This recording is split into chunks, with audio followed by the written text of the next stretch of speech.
Hello, everyone. It is Friday, October 27, 2023. I'm Corey Stolzenbach, joined by a very special guest. This man was the second overall pick in the 1969 NFL Draft.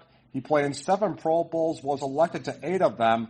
Hall of Fame tackle Ron Yary said this man was as good as him, Rayfield Wright, and Dan Dierdorf. Those 3 are in the Pro Football Hall of Fame. This man, however, is not. He's also owned his own McDonald's franchise restaurants and also is a lawyer now in Las Vegas. Not bad for somebody who is studying to be a priest. I'm talking about George Kunz, the gentleman tackle. George, I really want to thank you for joining me, sir. You were studying to be a priest, and you said your interest in being one had waned. When was this? Was this before Loyola? And what exactly factored into that you went from the seminary to football? Well, I finally realized that, during the first 2 years, with the Archdiocesan Seminary in Los Angeles, it was a high school, basically, but they had 2 Latin classes a day. They had a lot of theological teachings that you were entitled to take and gladly took. But the point was that after 2 years, you had to make a more serious commitment to what you wanted to do in terms of becoming a priest, and I just wasn't ready to make those commitments. And that's when I realized it was probably wise to transfer, and was able to, with the recommendation of one of the priests there, to transfer to Loyola High School, which I did, and which turned out to be a great thing. So you did other sports as well. When did you feel you could make a career out of football? What was about football that won over any other sports you dabbled in? Well, when I was in high school, again, the 2 years at Loyola High School, I was a pitcher, was scouted by the Braves, and had a tryout with the Dodgers, played in a farm system for the Pirates for one summer, and came to realize that, I was better at football. When I went back to school that fall, I started football again, and my first love was basically playing football, and playing at Notre Dame was absolutely great. So that's when I made the commitment to forget about baseball and to concentrate on football. I know that when you were in high school and all, you attracted interest from Hall of Fame coach Dick Vermeil when he was an assistant at Stanford. But what was about Notre Dame that really appealed to you and playing for Ara Parseghian? I understand you had the chance to have a religious education at Stanford, but what was it about Notre Dame that won out? Well, you've done your research very well. Stanford okayed the possibility of my taking some religious courses at Santa Clara, which wasn't too far away from Stanford. But what really won out at Notre Dame, I went on campus, walked around, and it felt more like home for me. I took a look at the academic curriculum, and that seemed to be more appealing. It sort of fit a little bit better. And that's when I decided to make the commitment there. You missed your sophomore year due to a knee injury, but the beginning of a common theme at Notre Dame, you were voted the captain your junior year. And for our listeners out there, this man was also captain of the Colts when he played there in Baltimore. He was captain for the AFC team in his first year in the Pro Bowl in 1975. Here's a quote for our listeners from Ted Marchibrough, your former coach in Baltimore. Quote, "That's an indication of what others thought of him. He made as many Pro Bowls as the Yarys, Shells, and Browns. I would rather have him than those guys. I had Bob Brown in L.A. Bob may have been a better athlete, but you can't compare them as leaders. His leadership sets him apart." So who or what, George, instilled the leadership qualities in you that made you so revered as a leader? Well, this is going to sound a little different, but I think my mother did. My mom and dad separated when I was 2 months old, and my mother was in charge of the household. So, and she had, because of the fact that she was in charge, she took care of her mother, she took care of her father, she took care of me, so she was the one that worked. I saw the way she worked, and she did it very quietly. She did it with a lot of class, and that basically had a big impact on the way I wanted to treat people, because that's the way I was treated by a lady who, by the way, was a sergeant major in the Women's Auxiliary Army Corps and the WAC before where she met my dad. So she was a shining example of what leadership was to me. And it seems like that you have stuck with that all these decades later, all these years later, that you carry with you your entire life. Well, it's how do you forget something like that? Mom passed away at 103, but she still lives on in many ways. Well, good for her for making it that long. You were a consensus All-American in 1968 at Notre Dame, the second overall pick in 1969. Who do you credit for helping you perfect your technique on the offensive line to be a standout at Notre Dame and being taken by the Falcons second overall? Well, there were several coaches. George Sefcik was a freshman head coach when I was at Notre Dame, and he had a guy named Brian Bulak. Coach Bulak was a Notre Dame graduate, sort of a graduate assistant at that time, and he started out with the basic techniques in terms of blocking there at the collegiate level. But the guy that really honed the techniques was Jerry Wampler. Coach Wampler came to Notre Dame in our sophomore year. And really, if you take a look at the people we had in terms of All-Americans, while Coach Wampler was there, it's a long list. I can think of Tom Regner, George Gedeke, Paul Seiler, who was a first-round draft pick of the Jets. Then Jim Riley, Tom McKinley. There are guys like that.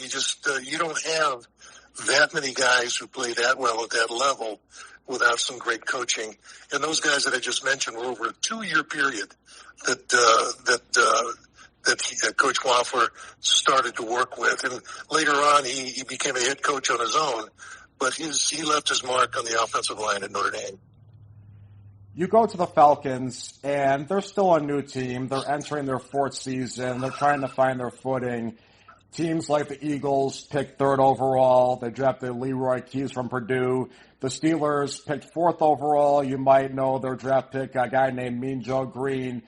And, this is still a business. It's still a big responsibility. But did you feel like there was less pressure going to the Falcons, who were still relatively new, and you also knew the Falcons were going to take you since you were flown to Atlanta before the draft? Well, I don't think there's any less pressure. I think the higher you go, the more pressure there is to fulfill the expectations that they have for putting you in that position. So you put pressure on yourself in that regard. As far as the team goes, all you can do is work within the confines of a team concept. So as a result, you have to worry about doing your job. And if you can assist people to your left and right, then you're going to do that. I couldn't really do a lot to help the defense. I could do a little to help special teams if I played on them. But you've got to take significant smaller portions and add that to a whole. And as you get more expertise and more talent integrated into the team, then that team becomes a much better unit. And that's what we had to work with in Atlanta. They went from, I think it was the year before I got there, it was like 3-11 or 3-12, and then we went to, I think it was 6-8 our first year, and we struggled a little bit, but we finally got to 9-6, I think, in '74, and that's when we really started to turn around, and things sort of fell apart after that. The 1969 draft, for our listeners out there, probably got to be one of the greatest drafts of all time. O.J. Simpson, Mean Joe Green, Ted Hendricks all made the NFL's 100th anniversary team. Roger Worley, Charlie Joyner, Ken Riley, those guys are Hall of Famers. You were chosen second overall. There was also L.C. Greenwood, Bob Kuchenberg, Bill Berge, and Jeff Van Note. Those guys all have serious Hall of Fame cases themselves. So what helped, or what did you do to try to make this a smooth transition going from college to the pros? You made the Pro Bowl as a rookie. How much did you lift? How much stronger did you get? Or what do you think really enabled success right out of the gate for you going from Notre Dame to the Falcons? Well, I think this is going to sound a little different, but I had pretty good quickness. And as a result, if you can combine a magnitude of strength with quickness, then you can get to a defensive lineman prior to his moving. And that's the object. So if I could make contact with a defensive lineman while he was still in his stance, then I had a good possibility of moving him because he hadn't been able to get up and defend himself against that hit. So as a result, that was probably the best thing I had. Now, you can talk about bench pressing. You know, at that point in time in my life, I think I was bench pressing close to 500, squatting about 650, 700. But strength is one thing. The quickness is the big thing that you have to rely on when you're a professional. Strength is sort of a given. You're not going to be there if you're not strong. But if you're strong and slow, it doesn't help you, especially if you're on defense. For those who are listening, George does a podcast with his son, Matt, which is titled George Kunz to the Hall of Fame.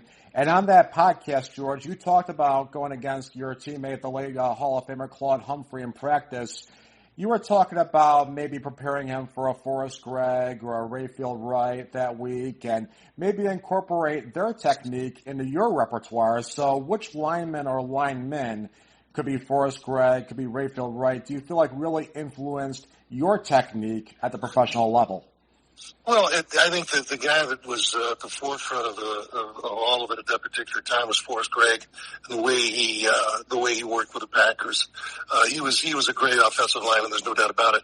But what you've got to do is take your physical abilities, and your strengths and weaknesses, and compare them to the guy you're trying to mimic. In that case, you've got to make alterations because you can't do the things that he can do, and he can't do the things that you do.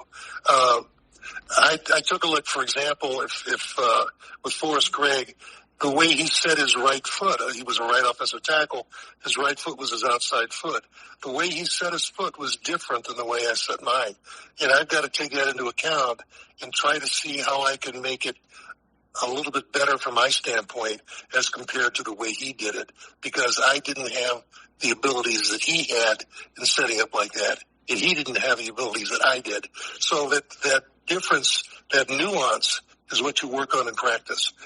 For example, with L.C. Greenwood, when he was going to take an inside charge, he would narrow his stance and drop his inside leg back.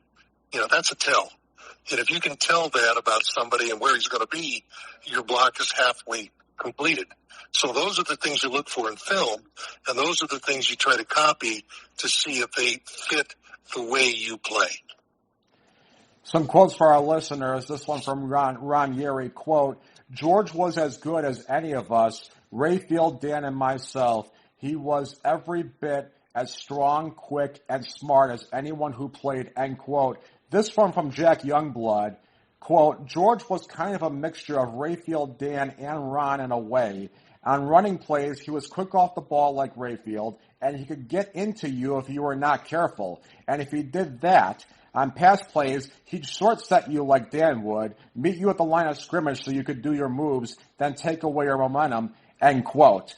Your first Pro Bowl came in 1969. What did it mean as a rookie, as a young man then, to have been chosen by your peers and coaches as worthy for this honor? Well, you know, I was in awe. I was there with Merlin Olsen, with Deacon Jones, with Gail Gillingham from the Green Bay Packers, guys that I have heard about while I was in college.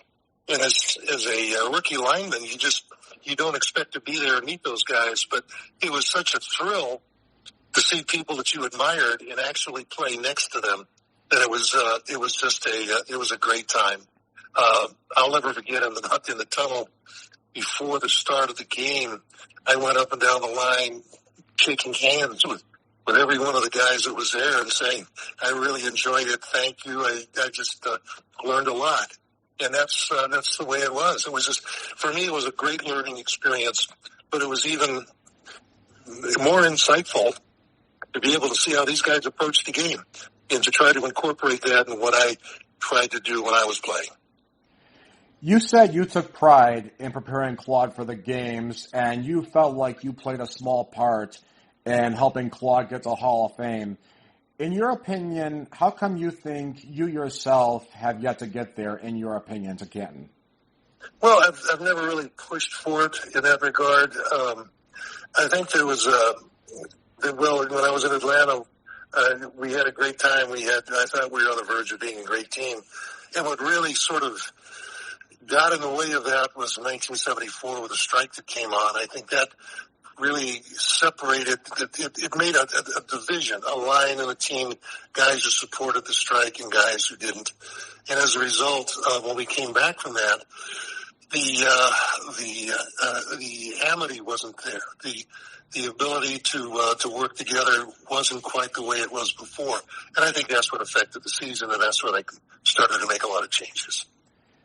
I know the players wanted the elimination of the Rozelle rule. Many did. The option clause, the reserve clause. What did you personally want out of the strike that year? Well, there was the big thing was if you were going to be a free agent, that is, you still had to play out your option. If you signed a contract, let's say a 3-year contract, and you couldn't come to an agreement with the team that you were playing with, you had to mandatorily take a 10% cut in pay, and then and play that next season for 10% less than you did before, and then you would go out and try to find a team, or if a team wanted you, you'd get a contract offer from that team, and then you'd take that offer back to the team that you played with, and if they matched it, you stayed in town. So that's basically the freedom of being able to play where you wanted to play wasn't necessarily there, and the reason the league gave for that was they wanted equity in a way that the team was able to contract and draft players. So, in essence, you were taking a 10% pay cut, and you still didn't know if you were going to be able to play where you wanted to play. And that was really the big thing, I think, in strike in 74. So, now they seem to have more fluidity in terms of where they want to go. The salaries have gone up way higher than they were when we were playing. But that was what we were looking for in that particular year and in that particular players' agreement. Right, and you were the player rep. You were the player rep for the Falcons, but before you was a man named Ken Reeves, and Ed Garvey was the executive director of the Players Association, and Ken Reeves was traded to the Saints. And Garvey told the New York Times that he was traded to the Saints because of his labor activities, but Norm Van Brocklin, who was your coach at the time, he denied it. So what's your response? Do you believe that Reeves was traded because he was a player rep, or do you think that Van Brocklin was credible in saying it wasn't because of that? Where do you stand on that issue, if I may ask?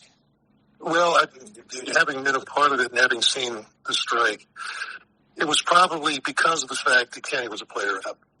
In my mind, that's the way it was. It was, if you take away the representative, then hopefully the rest of the people would fall in line. That really didn't happen. Eventually, there were many guys who, and I think what happened was during that particular period of time, the guys who were marginal in terms of the way they thought of themselves, in terms of their ability to make the team that year, wanted to go into camp. And you couldn't blame them for that. So a lot of them did. And that's what I think really ate away at the support that the union had. And maybe rightfully so. I don't know. I think you've got to take care of your family. But these guys went into camp, and that sort of weakened the position. And eventually they came to an agreement, but it wasn't what the players actually wanted. And then I think after that, management being management, they wanted to choose the guys that they wanted to have around, and that's when a lot of people got traded or let go.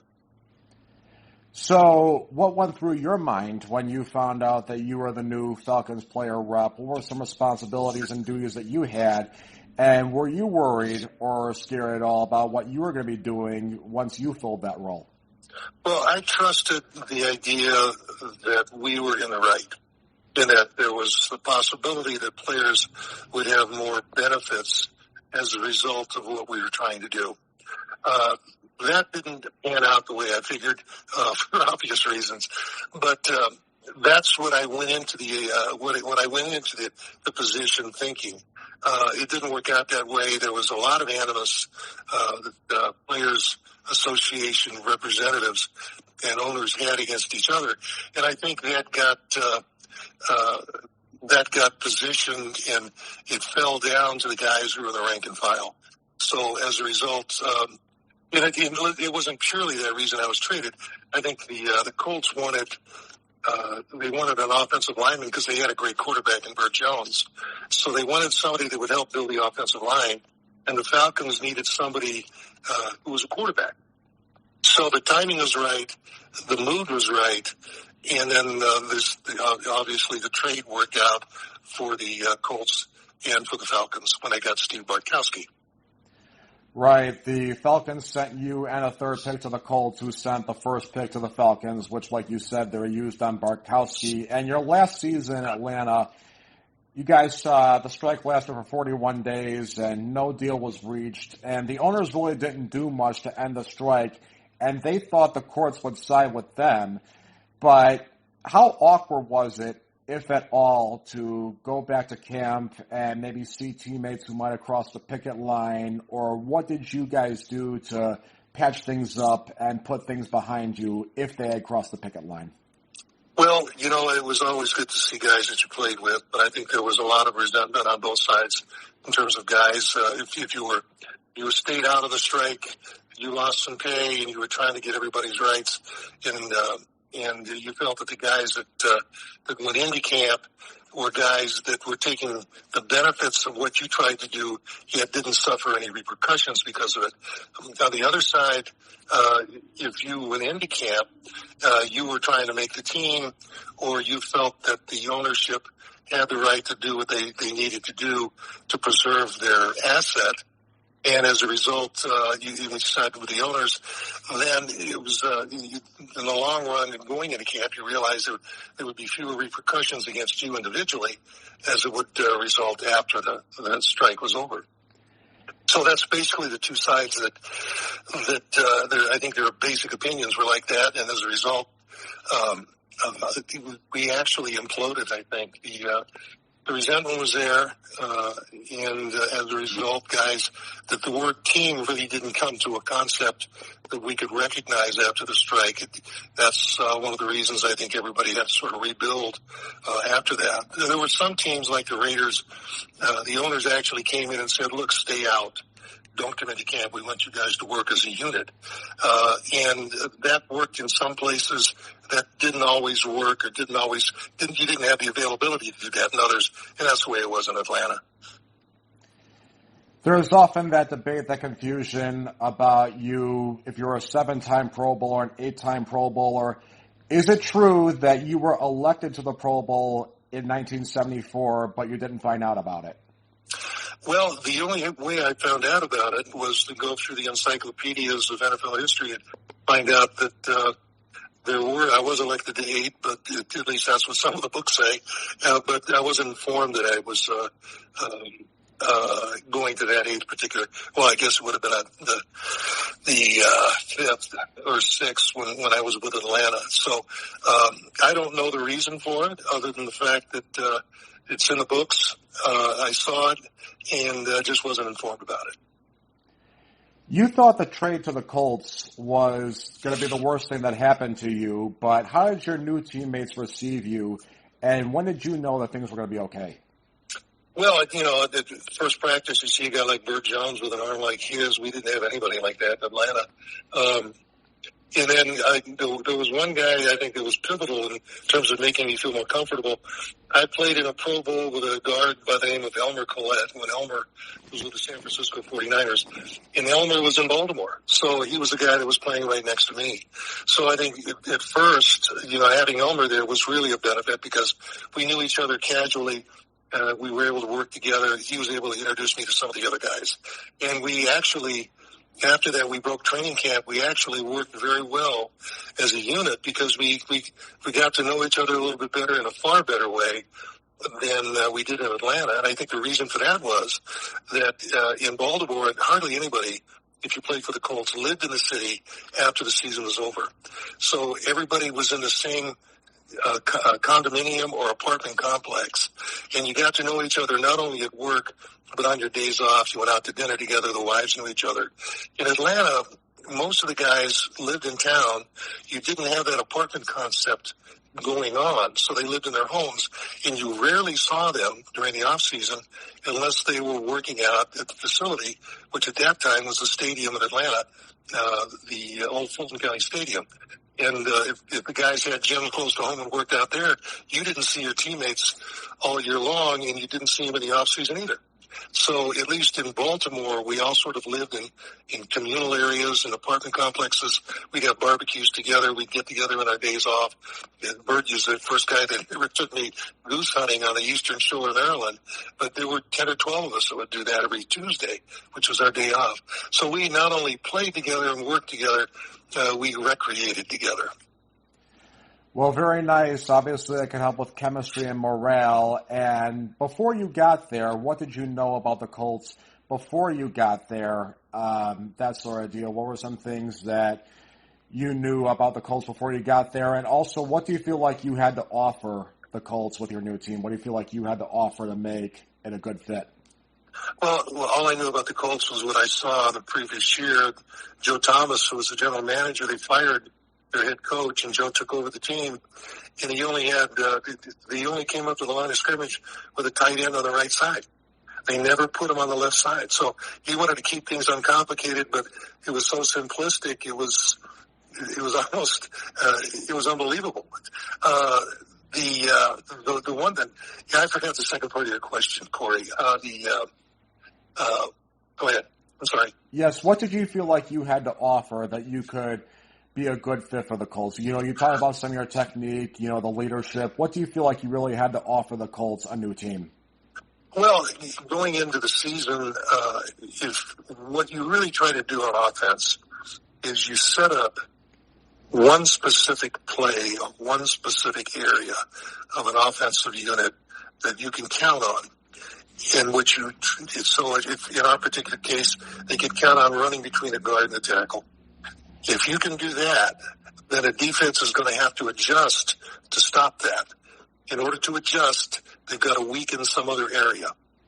And then you spot that other area and you go to that. So what you're trying to do on offense is focus on making one strong point that everything else comes off of. So if you can dominate in one area, and then all of a sudden they have to strengthen that area so that they will stop you from dominating, they have to weaken another area to do that. And then you find that area and you would punish that one. And then when they try to compensate there, you go to a third one. And that's basically what an offense would do in a simplistic way. You guys started 1-4 in 1975, and then you guys won 9 straight games. What exactly changed? What did you feel like was the turning point for the Miracle on 33rd Street? Well, you know, we were getting to know each other. I think the preseason, we started out in Denver. We played pretty well there. I can't remember if we won or lost that game, but I know we played pretty well. We beat expectations. And then the rest of the season, the rest of the preseason, they were just looking to fill out the roster to see the talent they had and who they wanted to keep. And when we got to the opening game, we played the Bears, and I think we beat them 33-6, which was a lot of the guys that were playing for the Colts, and we're just really happy that we could not only win but win to that degree. I think after that we lost 4 straight, and I think we did that because first of all, we were playing some pretty good teams, and secondly, we just hadn't learned the entire system yet. But after training camp and after about the first 5 or 6 weeks, everything started to click. Bert was coming into his own. He finally had time to throw the ball. And as a result, everything sort of fell together. Right, and you had some tough times in Atlanta, at least as far as team-wise goes. What did it mean to finally get to the playoffs? How did it feel that first season in Baltimore that here you are, you win your division, the first time ever a team wins its division after finishing in last place the year before? What did it mean to finally get to the playoffs that first season in Baltimore? Well, I think what really the big difference was in the fans. When we went to training camp and we went out to have dinner, you could hear a guy say, I actually heard one guy tell his date, they play for the Colts, they're a bunch of losers. And, going in and knowing the history that you had been faced with beginning of the season, you had to be quite proud of the fact that there was a turnaround and that guys were actually starting to believe in the fact that they were better than people thought they were. You know what? If people keep beating you down and telling you that you're not that good, eventually, if you don't have enough courage or self-confidence, you're going to start believing it. We fought back, and we knew we were better than the record of 1-4 to start the season. and we started to prove it. I don't think in the next 3 years, I don't think Miami beat us once during the regular season. And that was quite an accomplishment. So we were, and that's one of the benchmarks that the coach used because Don Shula, their former coach, was in Miami. So, those are the things that you take a look at. It's small victories that end in a season that may be successful, but you take it one small victory at a time. Right, and Miami wasn't too far removed, obviously, from that undefeated season in 1972 and another Super Bowl the next year in 1973. And you were elected, obviously, to the Pro Bowl in your first year there in 1975, made your only first-team All-Pro by the Associated Press that year. I understand that really AFC guys didn't really vote for NFC guys to the Pro Bowl, and that was your first year in the AFC. So what did it say about you? What was about the rest of the AFC if they liked you, an NFC guy who came over from the Falcons, that they voted you to the Pro Bowl when you were a captain and all that? Well, it's just, they took a look at the game films, I guess. The only thing I was concerned about was being better from game to game. So if you're better from year to year and you're better from game to game in that next year, then hopefully you will be better than the year before every game you play. That was the focus that I've always had, and that is, how do I get better? What do I need to do this week so that I can get better for next week? And if you have that attitude, there's never an end product. You're always modifying, you're always editing, you're always trying to find a better way to do things. And you do that by looking at the game film of yourself, and you do that by looking at the game film of people with good reputations. Sometimes even guys that are mediocre have done something well, and you want to try to incorporate that. So you're never too proud to take a look at what somebody may do is as good as you do or better than you do. You try to incorporate that into your repertoire. That's the essence of trying to be a good offensive lineman or a good player. You went to the playoffs with the Colts in 75, 76, and 77. Out of those three teams, which one did you feel like was the best? I really thought the 75 team was because of the camaraderie, because of the coming from the dumps to the top of the hill. I really thought the 75 team was as good as we could get at that time. I was hopeful that the drafts and the free agents that we get in the coming years would help us refine in some areas. But obviously, every time I think we played the Steelers twice. The first game of the playoffs, and then we played the Raiders in the third game, and that was in 6 quarters. So we played some great teams, but we never got over that hump to keep adding quality players. We were better each year, but we never really got good enough to try to keep up with the way other teams were improving, and that's what more or less ended after 3 years. Right, like you mentioned, the Steelers, those first 2 years, and the third one being the ghost to the post play with the Hall of Famer Dave Casper, which set up the game-tying field goal by Errol Mann. Out of those 3 years, in your opinion, which loss do you think was the toughest? Oh, the Raider loss. There's no doubt about it. Pittsburgh had a great team. We knew that, they were coming in loaded for bear. They had great players. We really thought we could compete with the Raiders. And we did. Unfortunately, we were just a tad short of where we needed to be. And God bless them, the Raiders were good enough to take advantage of it. What was it like? What kind of an honor was there blocking for a league MVP? Because Burt won the MVP in 1976. And also, I understand there was a factoid. Bill Belichick was asked who was the greatest quarterback he ever saw. And he didn't say Tom Brady. He said it was Burt Jones. What did it mean to block for an MVP? What kind of honor was that? And just what made Burt Jones so special before the injury? Well, to answer your second question first, Burt was just a great leader. He knew exactly what was going on. His dad, Dub, was a wide receiver for the Cleveland Browns when Otto Graham was there. And so he comes from a football background. One of his brothers was a quarterback at Arkansas. I think another of his brothers played at West Point. So he came from a football family, and he knew football. I think his dad had a lot to do with the idea that he helped him through high school, and when he was at LSU, obviously his dad would attend the games, and that meant a lot to Bert. So having him and with the knowledge he had and with his tremendous talent, I'll give you an example. We were playing Cincinnati. I was blocking the defensive end.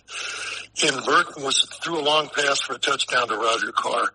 And I was close enough to Bert when he threw the pass to hear the ball leave his hand without even looking at it. I heard that whoosh coming out of his hand. To me, that was impressive. And not only that, but he hit him on I think it was a 65-yard running touchdown pass, and Roger caught it and just walked in at the end zone. So the talent that Bert had was physical talent, was absolutely phenomenal. Mentally, he was as tough a quarterback as I think I've ever been around. He didn't, if he got hit, he got up. I've seen him chase after guys. If they intercepted a ball, he was wanted to be there to tackle them. Bert was the kind of leader, the kind of quarterback that you really need to get you over that hump, because you know that if a bruising came around, Bert could take it, come back, and compete at a higher level. And that's the way he was. And during Bert's MVP season, also the very next year in 1977, George, you were voted the Seagram 7 Crown of Sports Offensive Lineman of the Year by the NFL offensive line coaches those 2 years. And mind you, that's with Ron Yeri, Dan Dierdorf, Rayfield Wright, Art Shell all being in the league as well. It's one thing to be very good. It's one thing to be among the best. But what went into that those 2 years to be considered the very best by those offensive line coaches? Well, number one, I appreciated the fact that offensive line coaches who know offensive line players were the ones that the ones that bestowed the honor on me.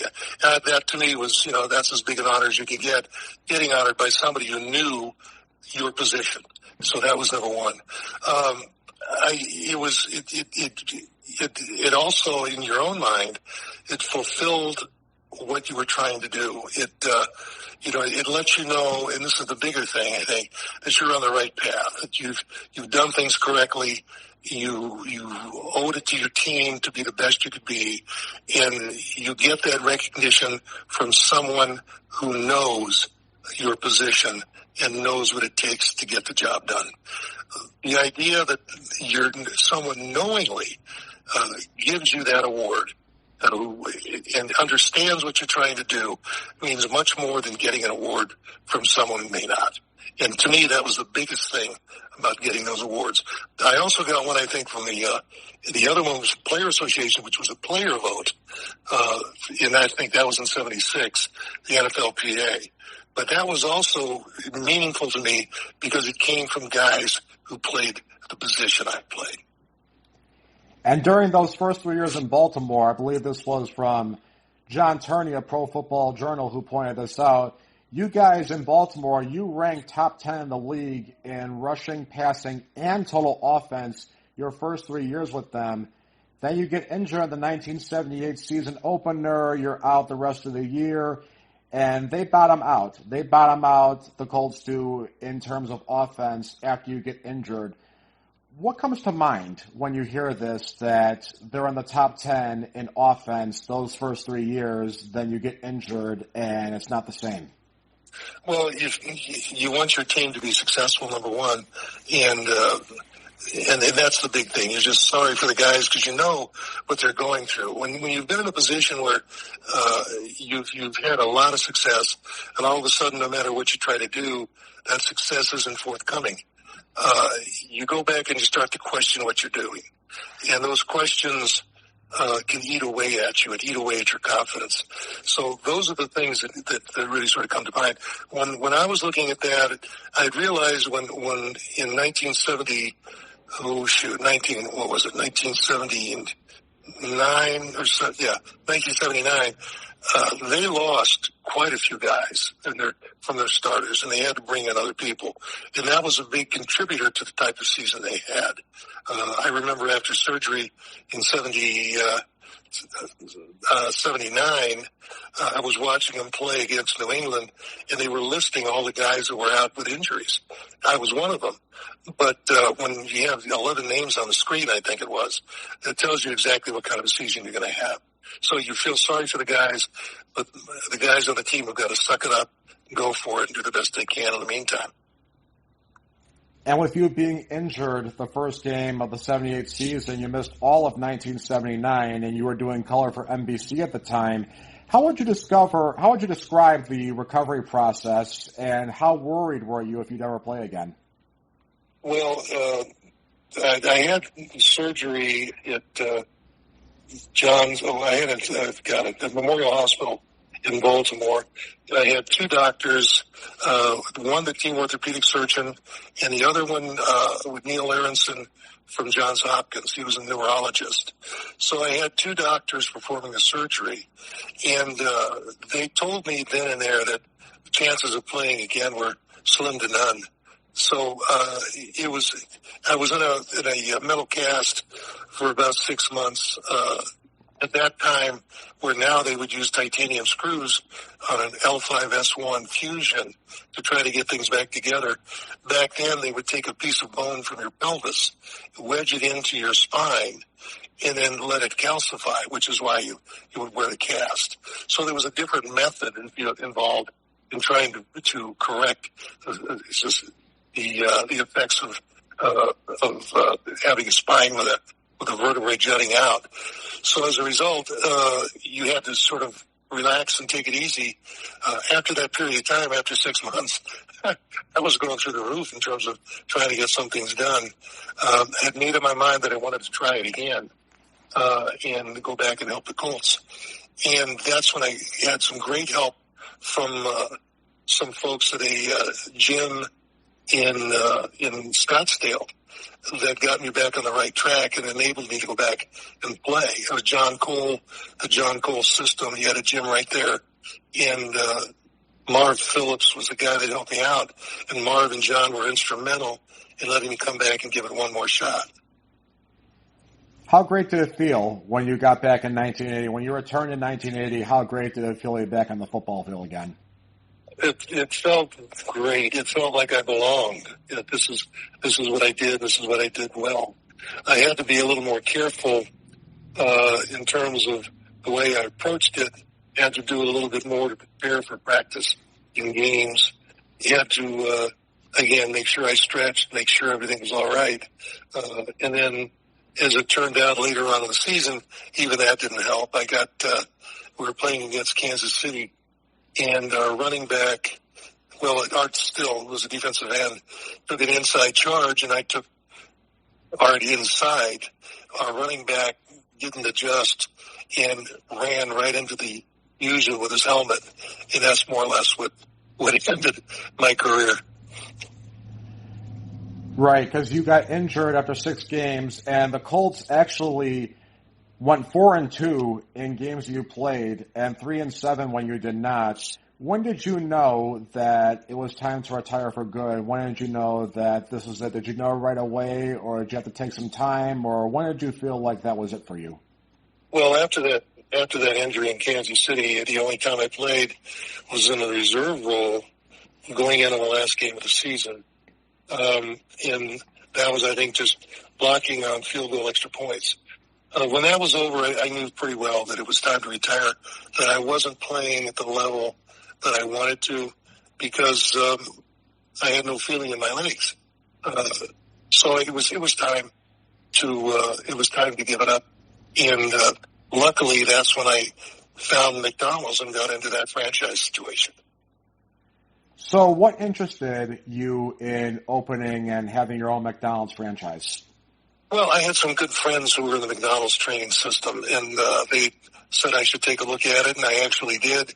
The people at McDonald's were absolutely wonderful in terms of welcoming me, setting me up for training classes, letting me work in some of the restaurants so I got to know the day-to-day operations, showing me the office work that it would take in order to be a franchisee, showing me corporate liaisons that were available to owner-operators, and then getting on the waiting list, finding a spot that a location that I enjoyed, and then actually having the opportunity to get it to buy a store.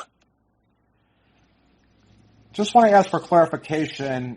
Were you enticed by McDonald's before you came back in 1980? Is it true? Did you need your own money to buy the McDonald's franchise, and that was the reason you came back, or did you not become interested in McDonald's until after 1980?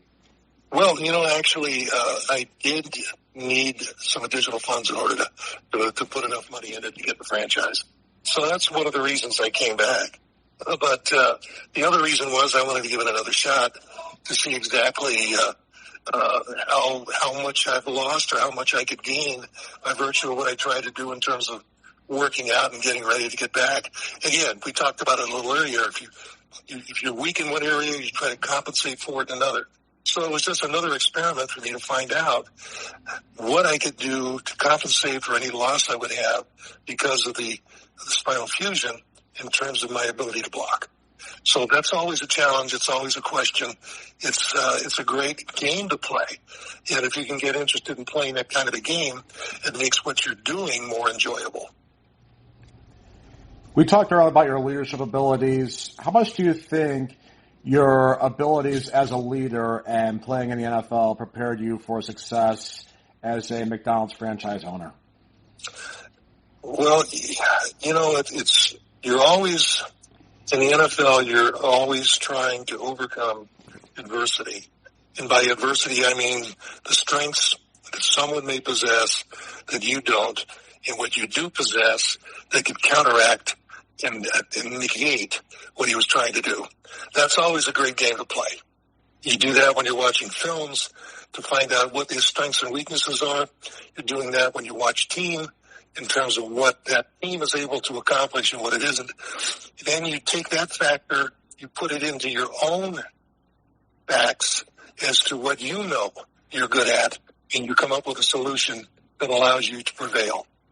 That's basically the game of football.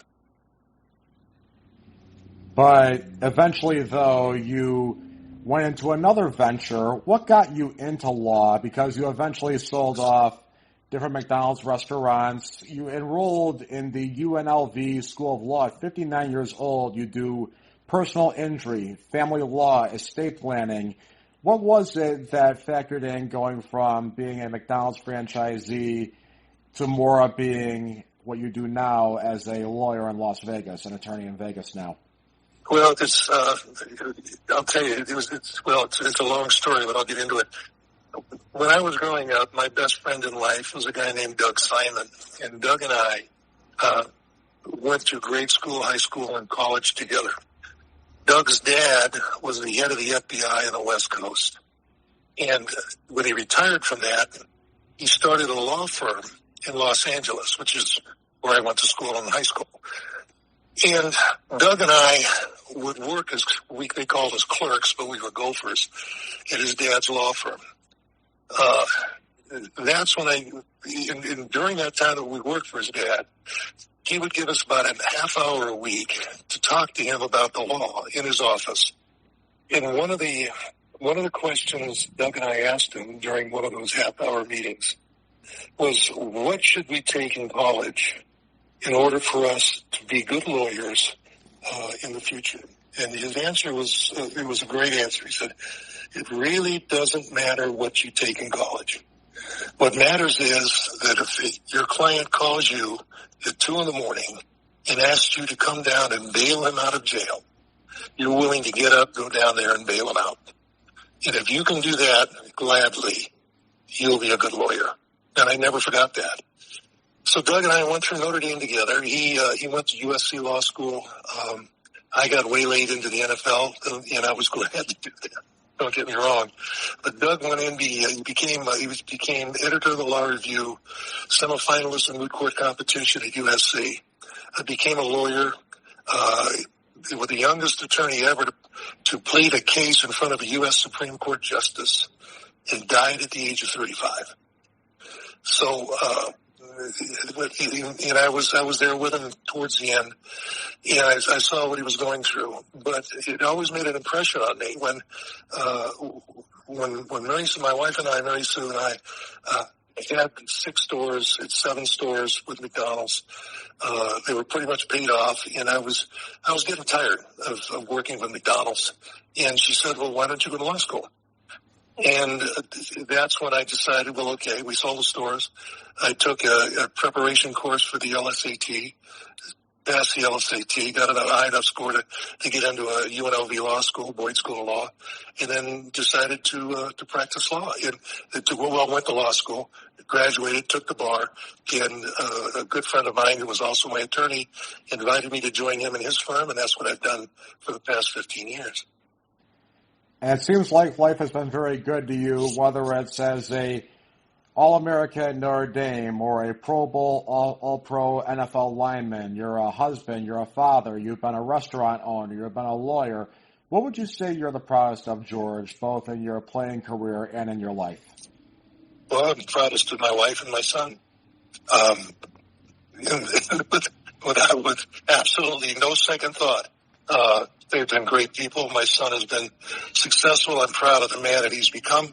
I hope that I played some small part in that, and I'm glad that my wife is happy. So I'm most proud of those 2 things. If I'm going to go down the list, I've done what I've wanted to do when it came to football. I've done what I wanted to do when it came to law. I've done what I wanted to do when it came to business, and I look forward to the next adventure. What were those things that you want to do, if I may ask? Well, I want to take a look at. This is going to sound. I want to take a look at being able to help people in need of help, but without the funds to get it. And if I can do that, and if that is in the legal realm, that's great. If I can do that, then I think I will have been more successful than I can hope, and I will have helped people who are on the verge of not getting any. And if I can do that, I'll be okay. Going back to circling another part of the question, what would you say you're proudest of when it comes to your playing career? The proudest for me would be being able to help the Colts go from 2-12 to 10-4 in a division championship in 1975. My regret would be that we couldn't build on that and get farther than we did. The rest of the time I spent in Baltimore. But that, I think, just watching in fulfilling the expectations of Ted Marchibroda, one of the greatest line coaches I think there was in the NFL, Whitey Duvall, to watch those guys, and that's probably what I'm most proud of, be able to be a part of that turnaround. Right, and Whitey called you the best offensive lineman he ever coached. And, George, you've been a great guest, and I really want to thank you. One last question before we go, and thank you to you, the listener, as well. You're not one to promote yourself, and you might not be crying over exclusion from Canton, but what would a Hall of Fame induction mean to you, sir? Well, it would mean that everything I've done has been right on target. It proves that what I thought was the right thing to do, was in fact correct. And if I think that's the big thing. It's fulfilling expectations that you have in terms of the plan you use to try to get there. And if I can get there, that means that what I've done has been correct. Well, thank you so much for your time, George, and thank you to you, the listener, again. I'm Corey Stolzenbach. That's George Kunz, Pro Football Hall of Fame candidate, former NFL offensive lineman, and a jack of many trades on and off the field. George, I really want to thank you so much. You guys all have a great